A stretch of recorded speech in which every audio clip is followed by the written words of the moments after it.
Let's start with Ben Roethlisberger. He has said he wants to be back. Do you want him back? And if so, what will it take for him to be back? Yeah, Ben has come in and said he wants to be back, and so we said, well, we're going to have those conversations. We're keeping the door open, but we know the contract situation is going to have to change. Obviously, we also need to know the salary cap in order to make the adjustments, not only in Ben's contract but probably in others. So we've got work to do there, and hard to speculate where it's all going to come out, but obviously we've left the door open for more conversations with Ben on how we might make it work. How did you look at his season? The way it started, the way it finished, do you have any doubts that he still has the arm strength to go down the field and make a difference that way? Bob, I didn't know what to expect, to be honest with you, with Ben coming off that major surgery. I probably had lower expectations than I should have, but Ben came back strong.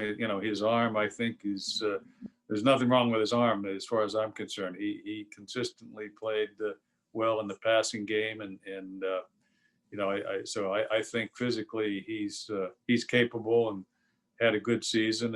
If by some chance things don't work out, do you have a plan B in place for quarterback if you can't get it done with him? Well, obviously Mason Rudolph would be the number one person we'd think about, and Mason's had a good few years now in terms of putting himself in a position to potentially become a starter in this league.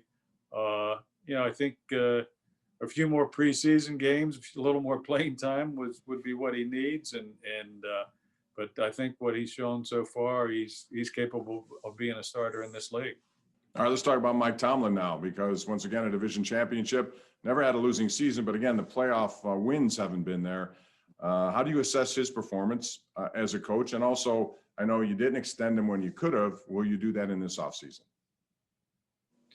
We'll have discussions with Mike about his contract at the appropriate time here. I think bottom line is we want him to be our coach into the future, and I think his track record is he has one of the best track records in the league, obviously, and those playoff wins will come. I think he keeps putting us in position to have the opportunity to be in the postseason, and I think though that as long as those opportunities keep coming, we'll eventually have the success that we want to have in the postseason.